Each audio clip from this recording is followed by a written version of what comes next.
Literasi. Perkenalkan, nama saya Esta Ditri dengan NIM 221011060109.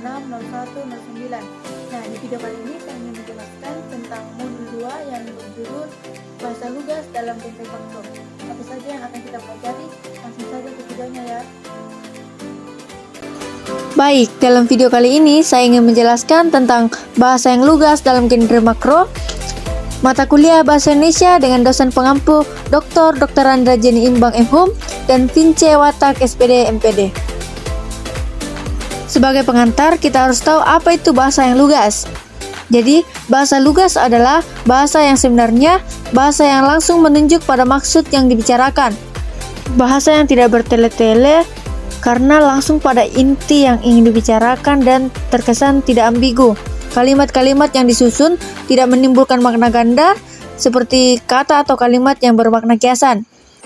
Bahasa yang lugas juga tidak mengalami penambahan atau pengurangan makna. Selanjutnya, genre makro. Genre artinya teks, sementara makro artinya besar. Jadi dapat ditarik kesimpulan bahwa genre makro adalah genre yang memuat berbagai jenis teks besar secara global atau keseluruhan yang menamai jenis teks.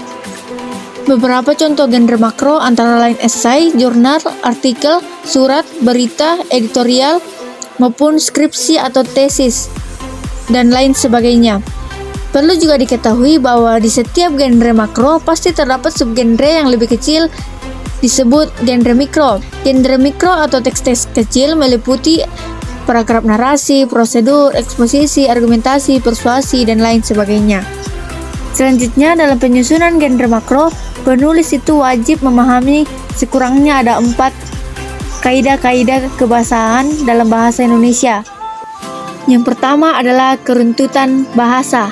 Keruntutan bahasa dalam kaidah bahasa Indonesia ini sangat penting agar terjadi kesinambungan antara kalimat satu dengan kalimat yang lain. Atau paragraf 1 ke paragraf kedua harus memiliki keterkaitan. Yang kedua, kalimat efektif. Kalimat efektif itu adalah kalimat yang mudah dipahami oleh pembaca maupun pendengar karena disusun secara jelas dan benar sehingga informasi dapat mencapai keefektifan. Kalimat efektif harus memenuhi syarat seperti kesatuan, kepaduan, keparalelan, ketepatan, kehematan, dan kelogisan. Selanjutnya, kaidah kebahasaan bahasa Indonesia yang ketiga adalah pilihan kata atau diksi. Pilihan kata atau diksi yang tepat pada dasarnya merupakan hasil dari upaya memilih kata tertentu untuk dipakai dalam suatu tuturan bahasa. Kemahiran dalam memilih kata akan sangat membantu orang memahami informasi yang ingin disampaikan. Nah, kemahiran dalam memilih kata ini hanya dimungkinkan bila seseorang menguasai kosakata yang cukup luas, dapat membedakan secara tepat kata-kata yang memiliki makna serumpun, dan seseorang yang mampu memilih kata-kata yang tepat dan cocok untuk situasi tertentu. Nah, kaidah kebahasaan bahasa Indonesia yang keempat yaitu penggunaan tanda baca.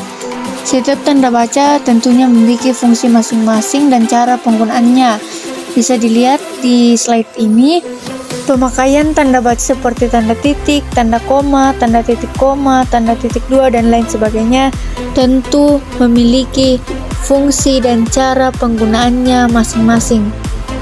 Seperti yang sudah kita ketahui, sejak ditetapkannya Bahasa Indonesia sebagai Bahasa Persatuan pada 28 Oktober 1928, di Indonesia sendiri, ejaan telah beberapa kali mengalami penyempurnaan, antara lain yang pertama ada ejaan Van Obuyesen.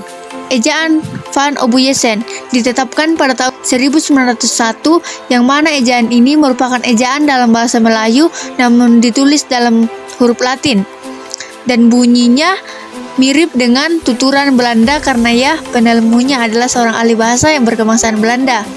Contoh ejaannya seperti J dibaca Y, OE dibaca U. Nah, pada tahun 1947, tepatnya pada 19 Maret, pemerintahan pada saat itu melalui Menteri Pengajaran Pendidikan, Dr. Suwandi, melakukan perubahan atau penyempurnaan ejaan dalam rangka untuk melepaskan pengaruh kolonial Belanda terhadap bahasa Indonesia. Ciri-ciri penting untuk diketahui dalam ejaan Suwandi adalah OE diganti U, kata ulang bisa ditulis menggunakan angka 2, dan juga penulisan di sebagai awalan dan kata depan tempat tidak dibedakan. Selanjutnya, ejaan yang disempurnakan atau EYD.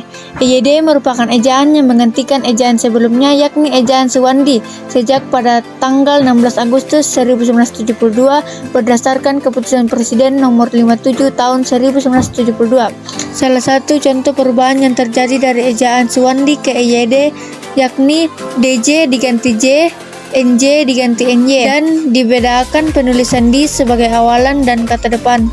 Nah, pada 26 November 2015 yang lalu, EYD sudah diganti menjadi Pedoman Umum Ejaan Bahasa Indonesia oleh Menteri Pendidikan dan Kebudayaan Rakyat Indonesia Anies Baswedan yang menjabat pada saat itu, dan resmi diundangkan pada tanggal 30 November 2015 oleh Direktur Jenderal Peraturan Perundang-undangan Kementerian Hukum dan Hak Asasi Manusia, yang melatar belakangi perubahan atau penyempurnaan ini karena dianggap zaman dan teknologi yang terus berkembang sehingga bahasa pun harus ikut menyesuaikan.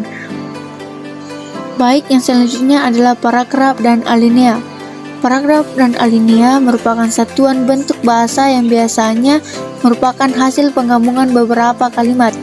Adapun syarat-syarat dari untuk pembentukan suatu paragraf yakni 1. Memiliki kesatuan paragraf, 2. Memiliki perpaduan paragraf. Berdasarkan fungsinya sendiri, dalam karangan paragraf dibedakan menjadi 3, yaitu paragraf pembuka, paragraf pengembang, dan paragraf penutup. Demikianlah presentasi dari saya, kurang lebihnya mohon dimaafkan. Terima kasih.